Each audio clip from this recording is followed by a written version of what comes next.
Hello and welcome back to our channel. So today in this video, we are going to discuss about how to color correct video in DaVinci Resolve. So without wasting much of our time, let's get straight into the video. So color correction in DaVinci Resolve involves a multiple step process, starting with broad primary adjustments and followed by more targeted secondary corrections.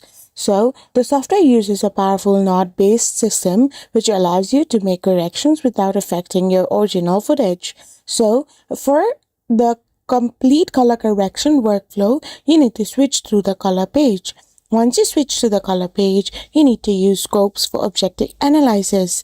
So, once you use the scopes for objective analysis, you need to see the RGB, waveform, and vectorscope.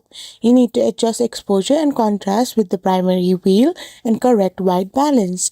After doing this, refine contrast with custom curves and you're all set. So this is how you can do it. I hope you found this video helpful. So don't forget to hit that subscribe button and to give us a thumbs up. We will be back again with more informative videos. Thank you for watching.